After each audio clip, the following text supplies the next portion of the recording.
Assalamualaikum warahmatullahi wabarakatuh. Selamat malam. Selamat berjumpa kembali di channel Resume Fundamental Saham. Kali ini kita akan membahas laporan keuangan triwulan 1 2025 ya.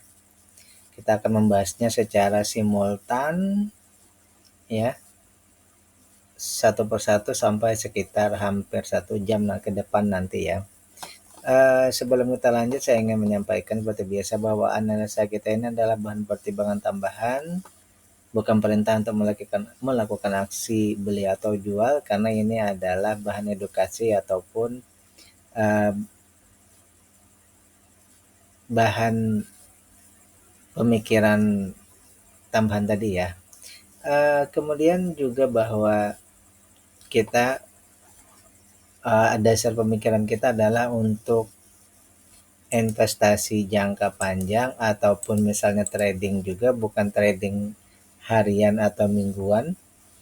Minimal sekali aksi itu ya 3 bulan ya, per ada laporan keuangan baru kita melakukan aksi lagi berikutnya ya.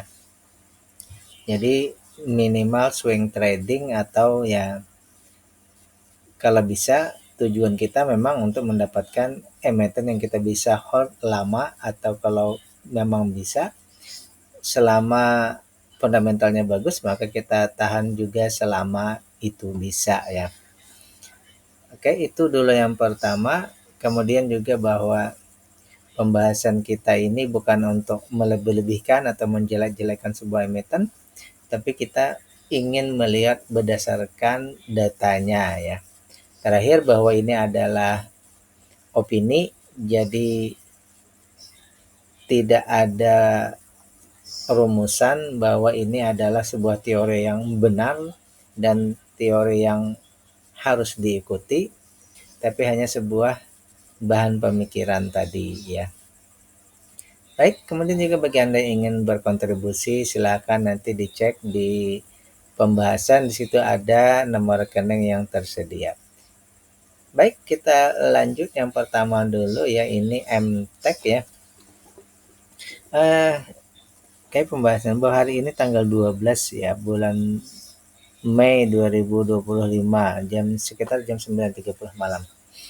Alang Mahkota Teknologi ya, dari segi keuntungan bersih per tahun ini ada fluktuatif ya. 2000 ini 33, 2001 92, 2022 turun 88, kemudian sampai minus, kemudian berangsur lagi naik jadi 23. Sekarang ini melonjak lagi di 78 baru di triwulan 1 ya. Jadi di sini untuk perusahaan ini kayak istilahnya itu roller coaster juga ya pendapatannya, seperti itu. Baik. Kemudian untuk dari segi tadi gross company-nya ya, sekarang gross valuasinya di sini triwulan 2 sampai 4 di sini dia masih dalam kategori untungnya kecil atau slow grower. Baru di triwulan ini dia meningkat untungnya menjadi sedang atau untung standar ya. Sehingga kategorinya sekarang ini menjadi stalwart. Kenapa emiten ini kita bahas? Karena dia naik statusnya menjadi stalwart, itu yang kita bahas. Kalau misalnya dia masih di keuntungannya kecil, mungkin tidak kita bahas seperti itu. Karena dia untungnya sedang, maka PBV 2,5 ya. PBV 2,5 ini kita bisa jadikan pertimbangan untuk target, berarti 1.600-an ya, atau setara dengan di PBV 2,5 nanti ya, setara dengan 175%, berarti belum multi bagger tapi ya bagger lah, hampir multi bagger. Kemudian untuk valuasinya kita dapat diskon 26%. Jadi untuk emiten ini dari segi data ini berarti dia data istilahnya valuasi ya, dia ini layak invest dulu ya dari data valuasi ini. Kemudian dari segi Dividen payout ratio di sini untuk untuk tahun 2024 dia ini membagikan 33. Padahal untungnya cuma 23. Mungkin di sini ada ini ya.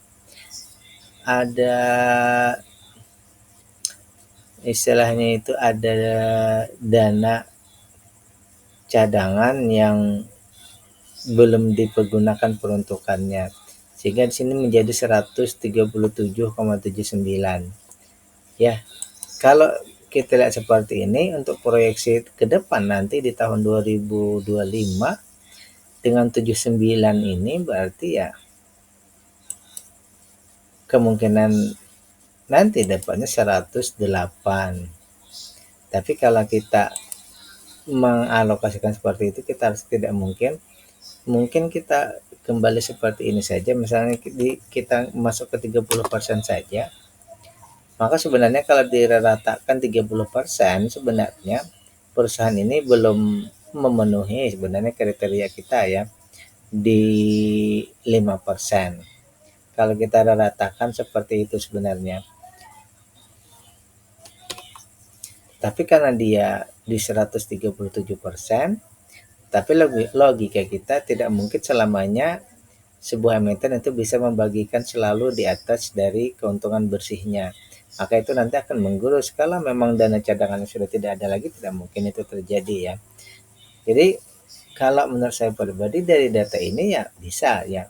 Tapi kalau kita ratakan ke 30%, sebenarnya dia kurang dari 5%. Itu dulu ya, itu yang pertama. Kalau kita seperti ini, kita anggap saja dulu ya, misalnya 100% dibagi, dia masih besar ya. Oke, jadi seperti ini, kita anggap saja dulu dividennya besar ya. Kemudian dividen payout ratio-nya juga besar, 18%-an ya. Kemudian free cash flow-nya di sini ada permasalahannya dalam artian bahwa dengan Rp29 ya free cash flow-nya yang kalau kita presentasikan dia hanya 4% ya. Ingat sini menurut saya pribadi di sini perlu diperhatikan lebih jauh ya. Selancar, oke. Utang tidak ada masalah, kepemilikan retail ini hanya 28%. Kemudian semua saham ada di bursa ya. Oke, untuk ketahanan perusahaan di sini ada satu ya, yaitu free cash flow-nya. Ini perlu dicermati. Kenapa? Karena free cash flow ini juga penting untuk melihat apakah dana yang tersedia untuk dibagikan dividen itu ada ya. Oleh karena itu, kalau menurut saya pribadi, untuk perusahaan ini berarti ya dari segi murah valuasi sekarang ya, kalau misalnya kita melihat Stalwart ini tadi memenuhi kriteria ya. Kemudian kita cek di sini ya, sebenarnya saat yang tepat untuk masuk ini di triwulan yang lalu sebenarnya ya. Dia dari turun langsung naik, tetapi karena kita tidak punya ya, karena di sini masih ada kurang kriteria, mungkin di triwulan ini bisa ya, karena makanan dia masih seperti ini ya. Tapi kalau menurut opini saya pribadi ya, maka saya di sini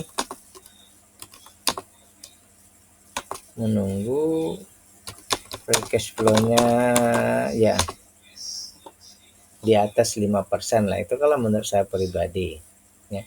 Ini menurut opini saya pribadi ya. Kalau Anda yakin dengan free cash flow-nya seperti itu, tidak masalah ya.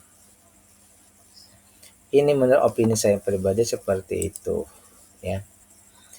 Kemudian berikutnya TPMA Transpower Marine.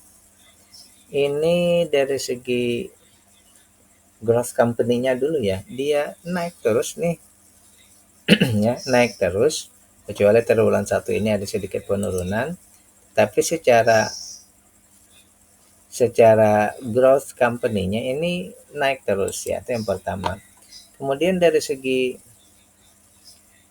growth valuasinya memang ada penurunannya dari 21 sekarang ke 17,94.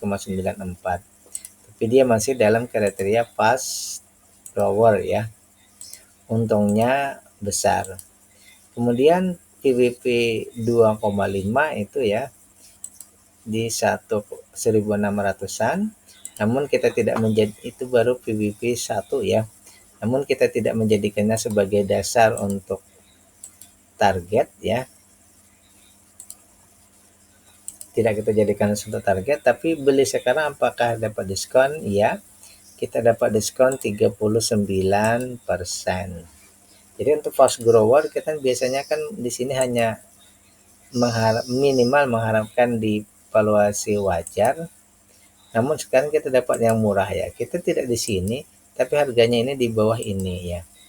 Di bawah valuasi wajar. Berarti dia sudah memenuhi kriteria.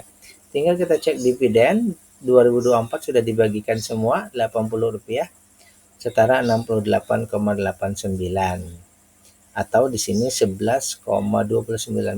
Berarti tipe MA ini ya termasuk yang membagikan dividen luar biasa ya, besar sekali 11%. Untuk free cash flow aman 29%, aset lancar 185, hutang tidak ada masalah. Retail 33%. Berarti ketahanan perusahaan oke ya. Pengendali memang bisa trading ya. Karena semua saham ini ada di bursa. Asing tidak ada pengaruhnya di sini ya, hanya 2%. Oleh karena itu kalau menurut opini saya pribadi untuk perusahaan ini ya, opini ya, bahwa dari sini dia sudah memenuhi semua kriteria. Oleh karena itu kalau menurut saya ini layak invest ya. Untuk perusahaan fast grower berada di valuasi yang murah, walaupun sekarang dia di PBP yang wajar, dividennya sudah oke semua, layak invest. Tinggal misalnya mau masuk precise-nya tepatnya gimana. Kita punya 39%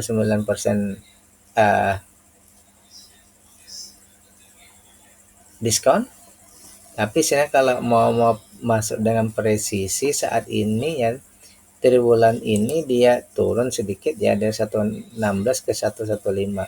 Mungkin kalau mau masuk lebih bagus ini mungkin kita nunggu dia di sini IPS-nya meningkat lagi ya, seperti itu kalau mau precise. Tetapi kalau memang 39 ini sudah diskonnya oke, silahkan saja ya. Ini menurut pemikiran saya ya. Terakhir bahwa kalau memang Anda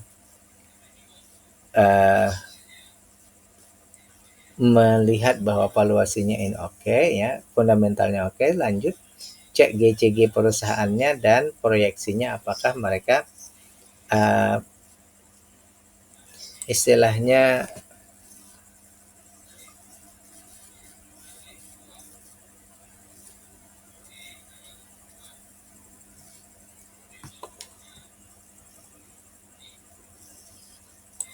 apakah GCG-nya ini baik ya, apakah GCG-nya ini menurut Anda bisa meyakinkan Anda, maka silakan dilanjut. Kalau tidak, maka silakan untuk tidak melanjutkan, karena sekali lagi GCG itu juga hal yang lebih utama dari semua nilai-nilai atau data-data fundamental tadi ya. Oke, itu dulu untuk tipe MA.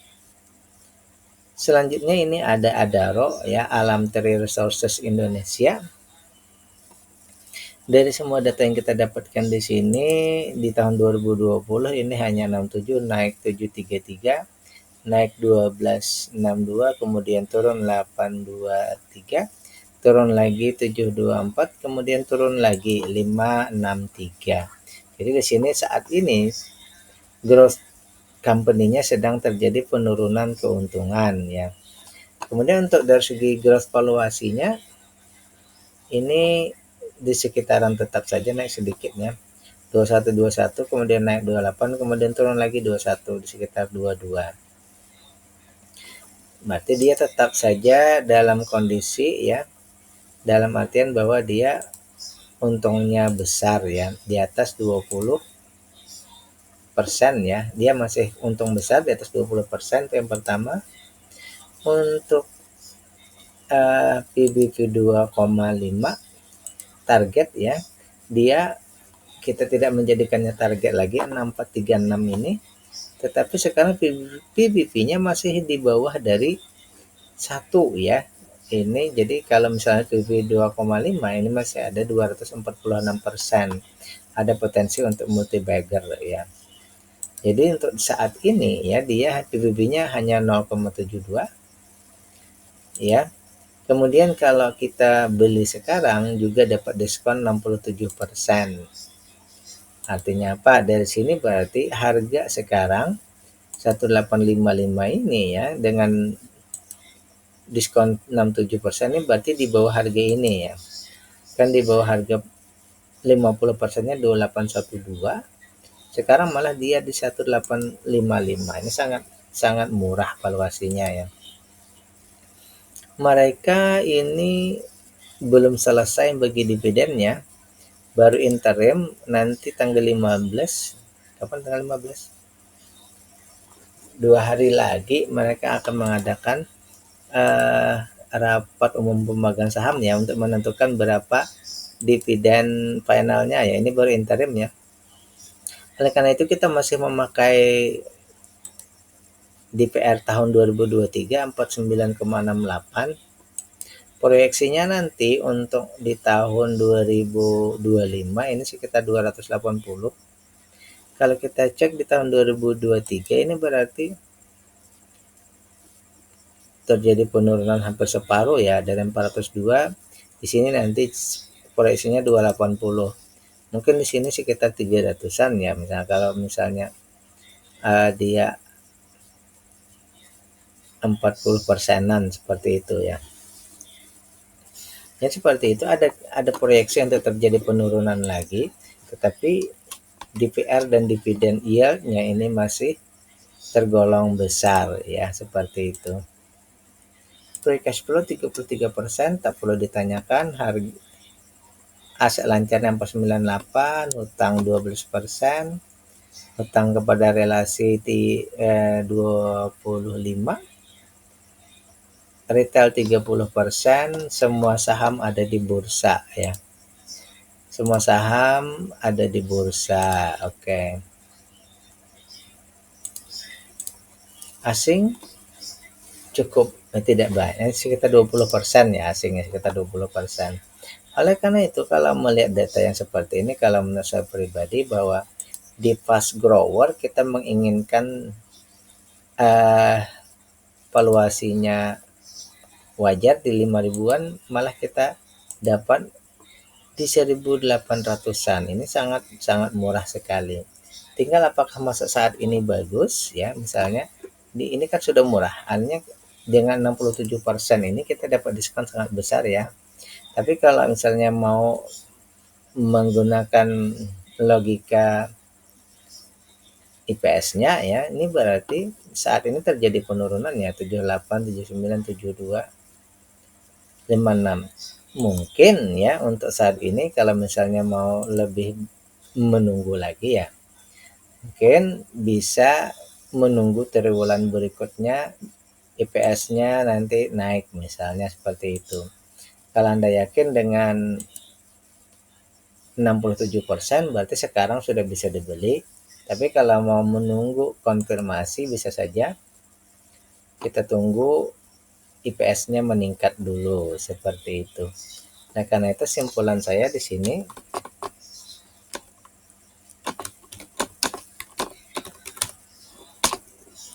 dengan pola pikir tadi ya, dalam artian bahwa beli sekarang dapat diskon 67%.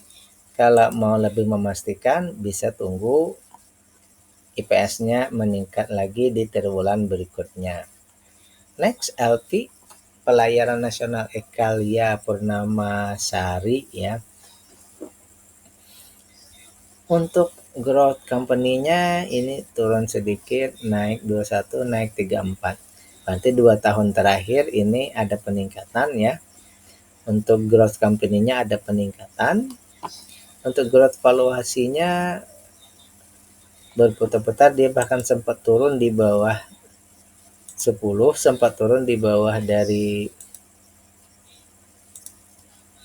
istilahnya itu menjadi slow grower, sekarang naik kemudian turun sedikit ya. Jadi di sini dia berada di stalwart, keuntungannya sedang ya.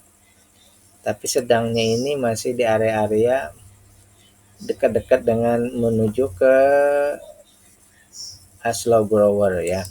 Nah, karena itu PBP 2,5 di sini kita jadikan proyeksi ya, setara dengan 90, karena di sini 1,27 setara dengan 96%, berarti proyeksinya tidak beggar ya, tidak beggar tetapi mendekati beggar. Untuk valuasi kita beli sekarang berarti kita lebih mahal 13% ya.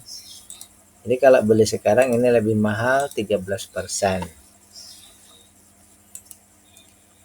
Jadi ini belum saat yang ideal kalau menurut saya pribadi ya.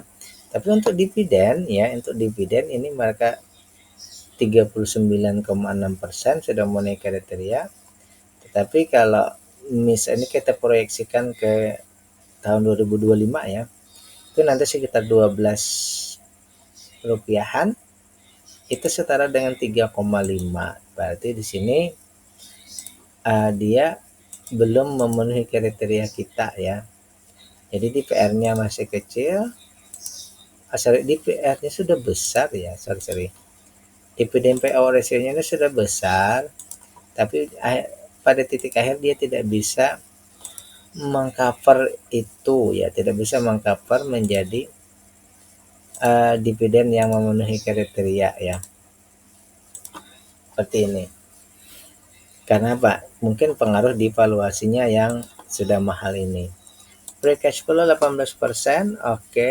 Aset lancar 6 kali lipat, utang 13 dan 25, retail 15, pengendali saham yang ada di bursa pun 15. Berarti di sini ketahanan perusahaan oke, tidak ada masalah ya.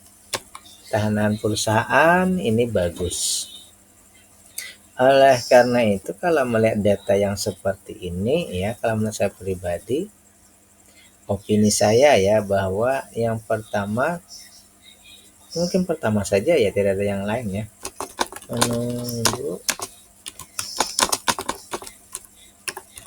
satu ini aja ya, maka mungkin semuanya akan jadi lebih baik. Coba kita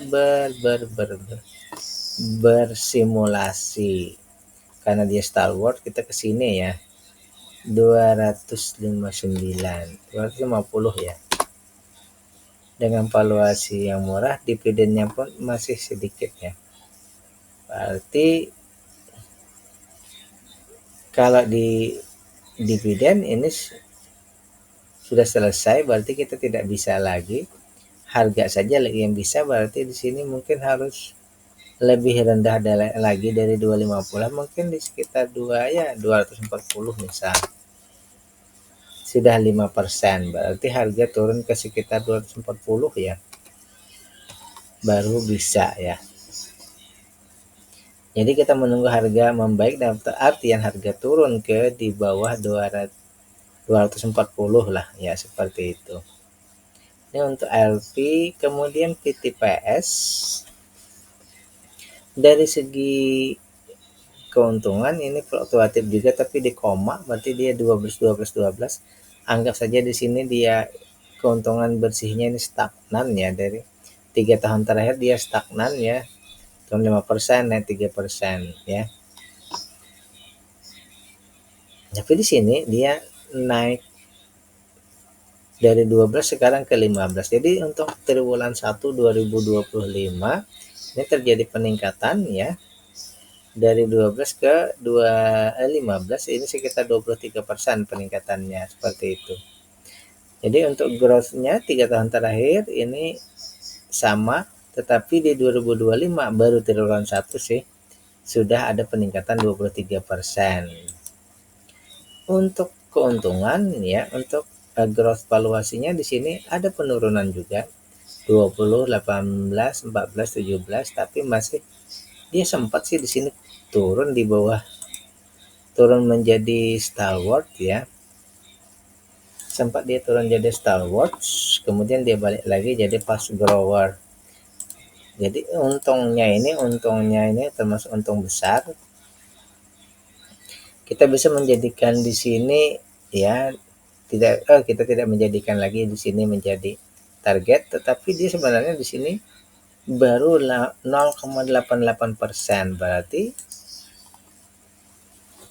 meskipun tidak kita jadikan proyeksi, tapi PBB-nya ini masih sangat kecil ya. Sehingga kalau misalnya di 2,5 ada 184%, sekitar hampir multi bagger ya. Kemudian kita dapat diskon juga 49%. Berarti di sini secara valuasi di sini dengan fast grower kita hanya perlu valuasi wajar, tapi kita diberikan valuasi murah ya. Oke, coba kita kasih dulu di sini. Yang kita perlukan wajar, tapi kita diberikan valuasi murah ya. Sekitar di bawah 124 nya. Sekarang sih malah di sini ya. Hampir 50% tadi ya. Sorry, mana? Ini ya. 79, hampir 78. Berarti sudah hampir di 50% tadi diskonnya ya. Sini. Untuk dividen ini ternyata mereka belum RUPS. Atau 2024 belum selesai. Jadi kita pakai yang 2023. Sayangnya di sini dividen payout ratio-nya masih di bawah ya. Di bawah yang kita harapkan sekitar 30%. Sehingga untuk IPS ini tadi kita jadikan patokan ya, sehingga kalau misalnya dibagikan dividen akan hampir Rp3 ya. Sini kita baca 3. Setara dengan 3,57 ini berarti dia masih di bawah kriteria kita ya. Dividennya masih kecil. Jadi valuasinya siap untuk beli ya. Siap untuk kita investasi, tapi penyokongnya belum kuat, penyokongnya belum besar seperti itu. Untuk free cash flow 18% sudah sangat aman. Aset lancar nih 40 kali lipat ya. Hutang nggak ada, hutang tak berbunga nggak ada. Ini betul-betul perusahaan tanpa hutang ya. Kemudian retailnya 20% saja dan saham di bursa pun 20% saja. Jadi simpulannya bahwa perusahaan ini secara ketahanan oke, tidak ada masalah. Jadi permasalahannya cuma satu di sini, yaitu dividen payout ratio-nya yang kecil. Sehingga kalau menurut saya pribadi, IPR di valuasi berapa, di angka berapa ya, salahnya kan begitu. Kalau misalnya 18 ini sudah 3,57, berarti segini sekitar 30% mungkin sudah cukup ya. Nah ya, 30% saja sudah cukup ya. Jadi kita berharap di sini dividen payout ratio-nya pada saat RUPS ini ditingkatkanlah sekitar 30% ya. Kalau di sini 30% tadi sekitar berapa ya? 30%. 4,6 atau 5 ya. Berarti 100% kali ini ya. 2,2 berarti sini 4,6 ya, seperti itu.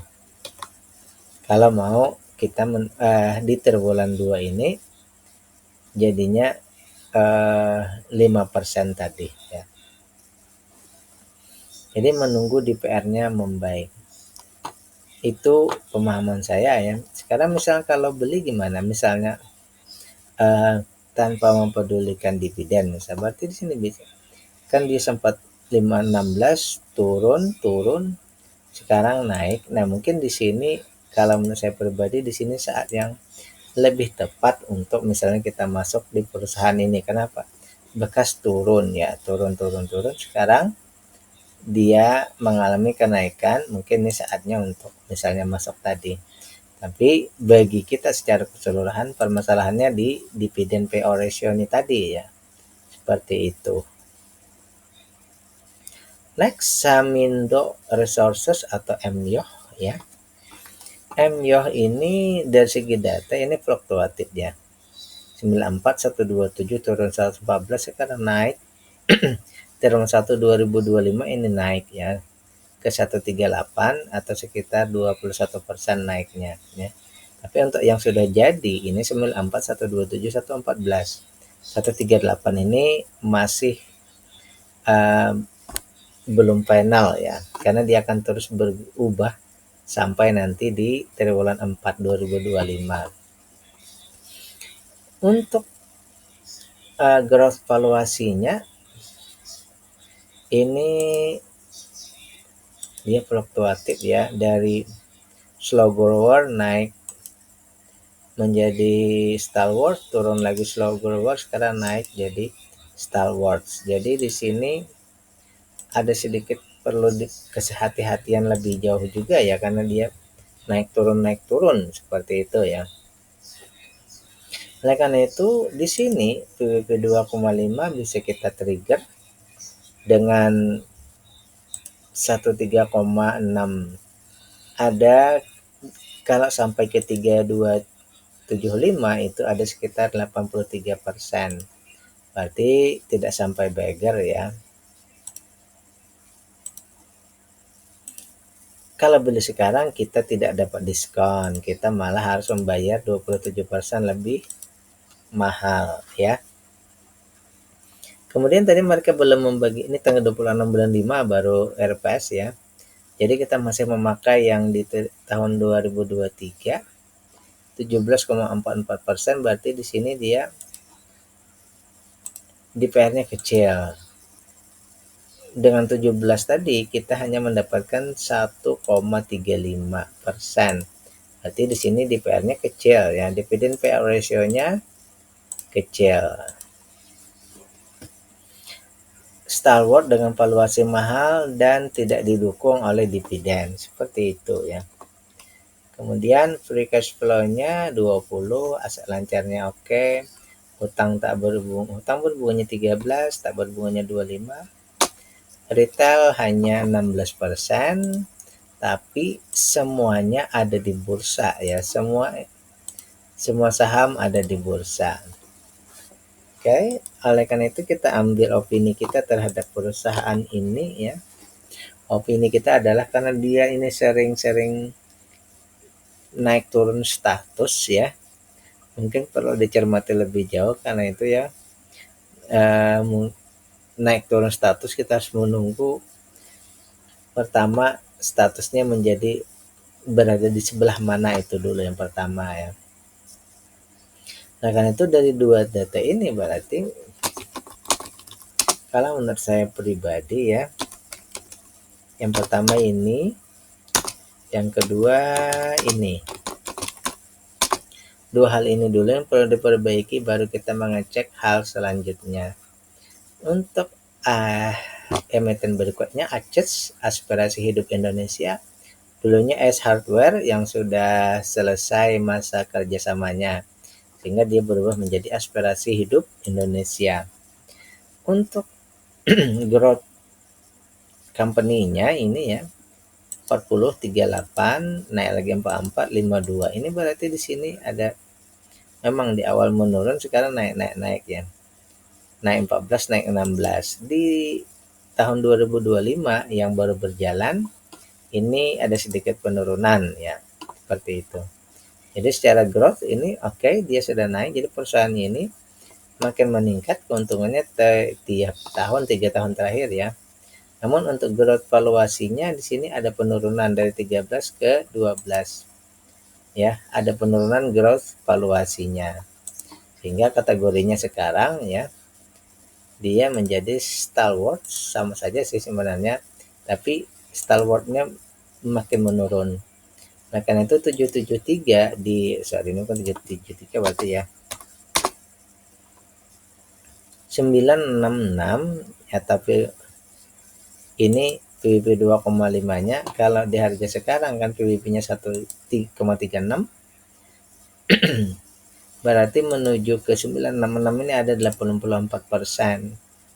Tidak beggar ya, tidak beggar. Hanya 84% proyeksinya ya.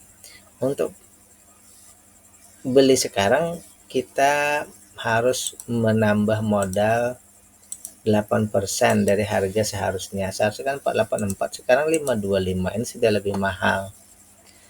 Kemudian untuk dividen ini mereka membagikan 75%, berarti ya pengendali ini peduli dengan investor ya. Sehingga DPR-nya besar, dan proyeksi di tahun 2025 nanti itu proyeksinya dividennya sekitar 36%. 36 rupiah, setara 6,9%. Ya. Free cash flow ini termasuk 9%, ini termasuk sudah oke saja ya. Kemudian hutang seri aset lancarnya 700%, hutang hanya 2% dan 27. Retailnya ini 40%. Ini kalau menurut saya pribadi ini sampai sini dulu ya. Ini retailnya 40%, ini sudah kategorinya ya, karena dia di 90%-an, berarti di sini kalau menurut saya pribadi seperti ini ya. Untuk ACES ya. Kenapa? Karena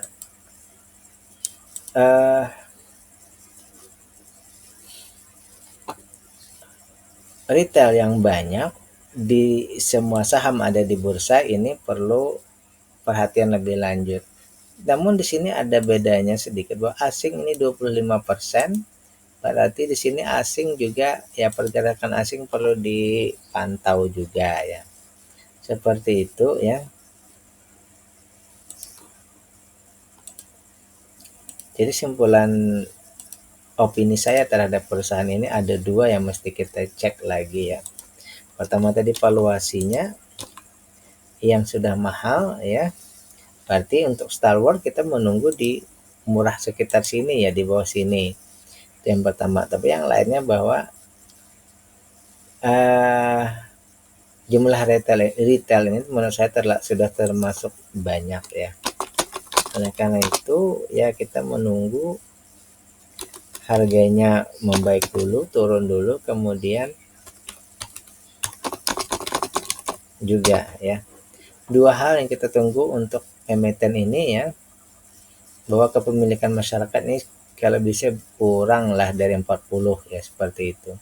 Tapi itu opini saya ya. Mungkin bagi Anda bisa saja, yang penting jumlah retail misalnya di bawah 50. Tidak masalah ya. Cuma menurut opini saya pribadi seperti itu ya. Untuk ACES ini dua yang kita tunggu, yaitu tadi valuasi mahalnya ini turun jadi wajar minimal ya. Kemudian juga untuk retail ini supaya berkurang, tidak sebanyak 40%. Kemudian di LTA ya, Delta Jakarta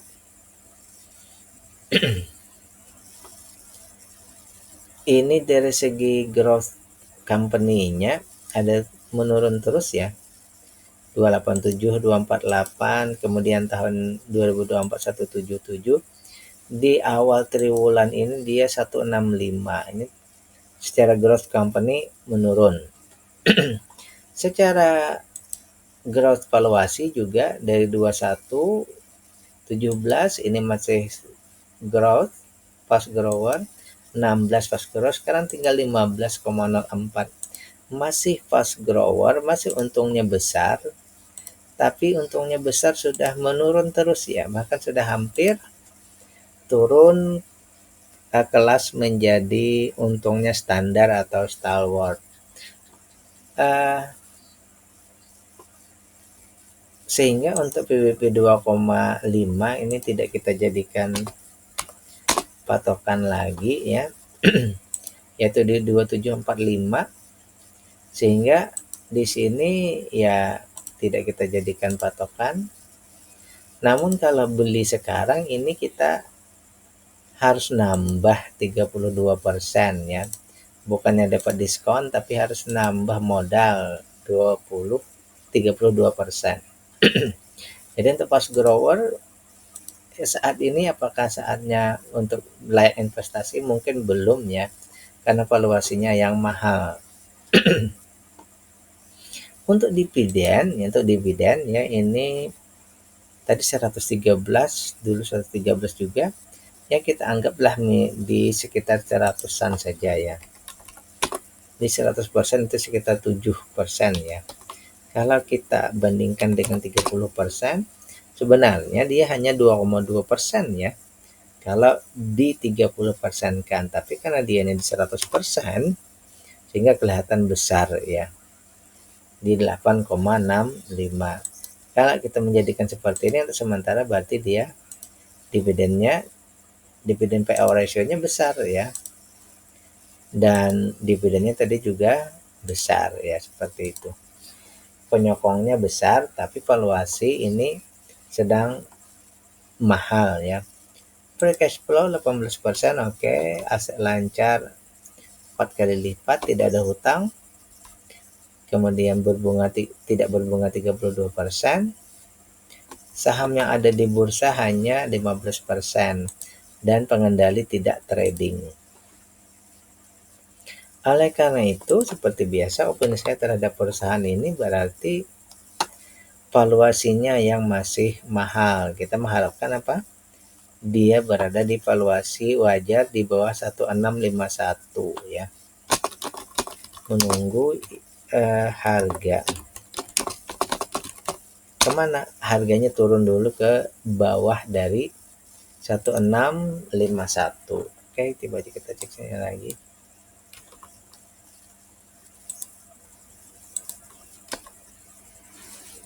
Seperti itu ya, di bawah dari 1651 ini ya, seperti itu. Kemudian tadi dia sedang turun-turun juga ya, berarti memang belum saatnya masuk meski dengan valuasi yang mahal juga ya, tapi ini sedang terjadi penurunan seperti itu.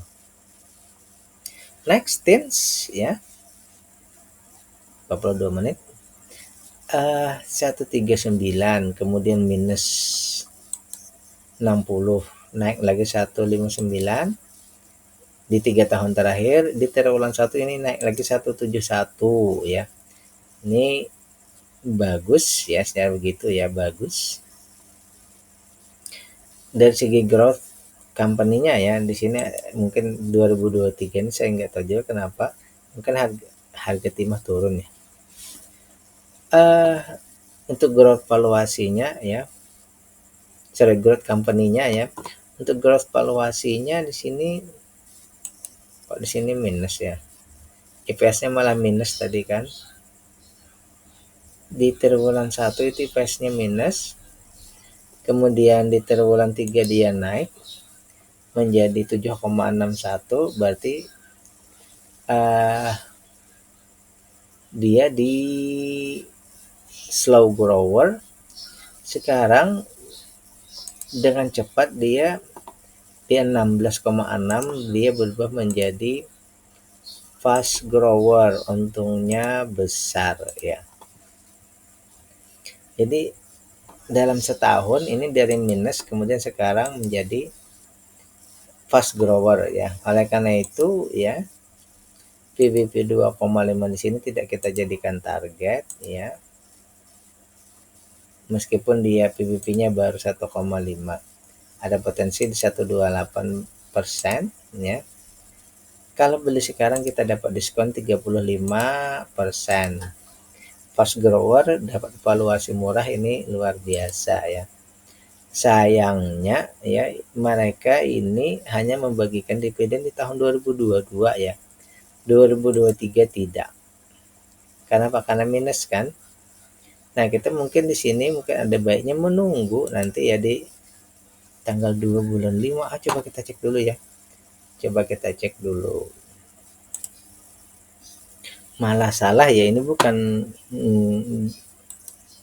2 Mei tapi 2 Juni ya. Jadi masih belum ya, 2 Juni nanti kita menunggu apakah untuk tahun 2024 ini akan ada pembagian dividen. Kalau melihat polanya ini saya lebih ya agak yakin akan ada pembagian dividen ya. Tapi kita belum tahu nanti berapa ya. Tapi ada kemungkinan ada pembagian dividen di sini ya. Karena di sini kemarin kan minus, kalau di sini kan plus Rp41. Kalau 159 kita oke, kita simulasikan saja 30% ya. Karena di sini 30% ya.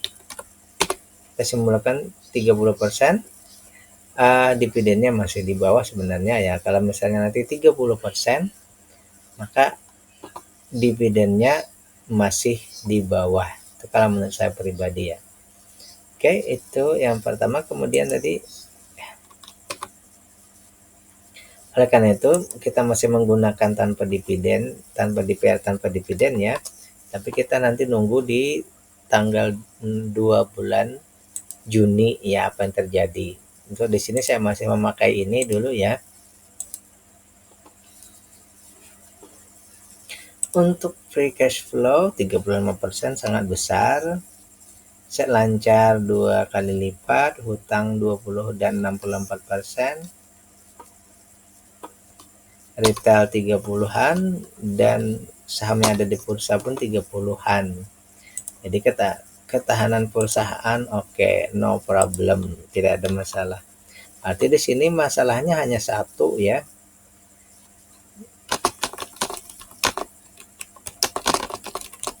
Dividen payout ratio-nya membaik. Itu saja yang kita tunggu lagi di sini ya. Nanti tanggal 2 bulan Juni ya. Apakah nanti dividen payout ratio-nya memenuhi kriteria? Nah, 30 tidak cukup, ya minimal 50 berarti ya. Oh sorry, 40-an berarti ya, 40. Ya, 40 sudah, coba 35. Di 35 sudah oke ya, seperti itu. Minimal nanti di 35 ya. Kalau dari segi masuk ini sudah saat ini mungkin saatnya masuk ya. Tapi karena dividennya belum ada, kita masih menunggu hal berikutnya. Berikutnya ini Piwon ya, Pakuwon Jati. Dari segi gross company-nya dia naik, kemudian di sini stagnan ya. Naik kemudian stagnan di 2003-2024 di Rp43. Dari 31 ke 43 itu naiknya 36%. Ini 2023 sudah bagi 9 ya, tapi 2024 belum ada kabar ya. Untuk gross company-nya ya, ini stagnan ya. Untuk gross valuasinya ini naik, kemudian terakhir malah ini turun lagi ke slow grower ya. Ini berarti dia untungnya di bawah 10%. Sempat 11, 10, kemudian turun lagi. Jadi untuk valuasinya dia termasuk slow grower ya. Untungnya di bawah 10%. Kemudian PBP 2,5 bisa di-trigger dan sekarang PBP-nya baru 0,89 setara dengan 179%. Ada potensi untuk bagger ya. Untuk valuasinya di sini kita dapat diskon 8% ya. Apakah layak invest? Untuk valuasinya, untuk slow grower kita berharap dia di sini bukan wajar tapi nanti murah ya. Murahnya di bawah 340. Sekarang 390, berarti kita harus menunggu nanti ya. Itu dividen di sini 20%-an, oke. Jadi nanti proyeksi di sini 2025 sekitar Rp8 atau 2,24%. Berarti di sini dividen payout ratio-nya kecil, dividen yield-nya kecil juga. Jadi dua-duanya belum memenuhi kriteria ya.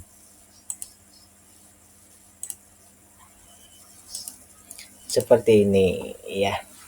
Oleh karena itu kita cek lagi 10% free cash flow, aset lancar 462, hutang 31 dan 52, saham yang ada di bursa ini 48, retailnya 31, aman semua ya. Oke, oleh karena itu opini saya terhadap perusahaan ini ya, dia di slow grower, berarti kita harus pertama IPS-nya membaik, yang kedua ya dividen payout ratio-nya juga seperti ini ya. IPS dan DPR-nya itu membaik. IPS-nya nanti meningkat di atas 436, di atas 43,6. Kemudian dividen payout ratio-nya ini di atas 30% tadi ya. Kalau seperti ini berarti sekitar 45%-an tadi ya. Seperti itu ya. Baik.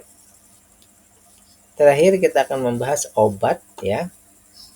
Brigit Biofarmaka Teknologi ya. Mereka sudah membagikan dividen nih ya, Rp22, setara 45,62. Untuk growth-nya ini 26, 20, 19 turun. Kemudian tahun 2024 naik signifikan ya, 145% ya. Untuk growth company-nya, sekarang untuk growth valuasinya terjadi penurunan dari 69 sekarang 34 ya. Tapi 34 ini pun sudah termasuk untung yang sangat besar ya. Catatan pertama bahwa obat ini baru saja IPO berarti ya. Dia baru saja IPO ya. Dan membagikan dividen. Oleh karena itu dengan pas grower tadi 2,5-nya ini di 438 tidak kita jadikan patokan lagi ya. Bahkan sekarang berarti harganya sudah di atas ya. Di atas 438, di atas itu ya berarti ya. Sorry. Harganya sekarang sudah 505 ya. Kalau beli sekarang kita dapat diskon 16% ya. Berarti fast grower di harga wajar. Ini berarti dia termasuk untuk valuasi ini sudah masuk kriteria untuk beli ya. Kemudian di PR-nya tadi 45% dan proyeksi nanti ya kita akan dapat 27. Berarti nanti di sini ada peningkatan ya dari 22 proyeksinya jadi 27 setara 5,44%. Jadi dividen payout ratio-nya dan dividen yield-nya ini memenuhi kriterianya.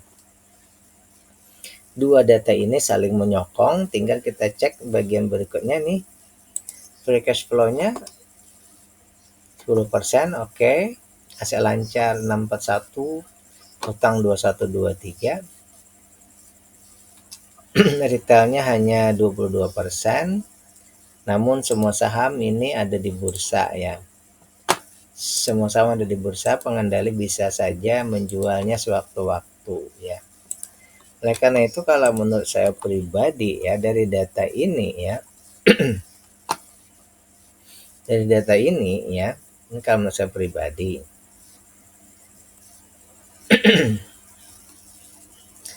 dia di harganya seperti ini dia layak invest ya, layak invest ya.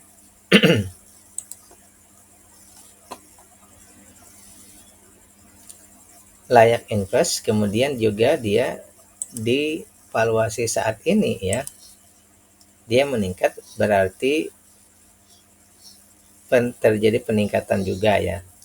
Berarti boleh boleh beli ya di valuasi yang wajar. Dan dia masih diskon 16%. Kalau sudah di atas jangan lagi. Dan saat ini kalau misalnya tertarik untuk membeli ini ya bisa ya. Tinggal cek GCG-nya apakah para orang-orang atau manajemennya ini Anda percaya. Kalau Anda percaya, silakan dilanjut, plus juga dengan dilihat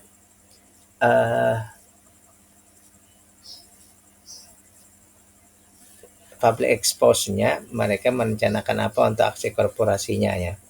Oleh karena itu, seperti yang tadi, dia layak invest di valuasi wajar ya, dividennya besar ya. Kemudian di sini valuasi EPS-nya sedang meningkat untuk perusahaan yang baru IPO sekitar setahun ya misalnya ya. Jadi seperti itu, memang ada risiko, kita belum tahu apakah dia sustainable selalu membagikan dividen, kita tidak tahu. Tapi untuk saat ini dia membagikan 22,3, 45% ini sudah memenuhi kriteria ya. Seperti itu ya. Oke, sampai di sini dulu pembahasan kita.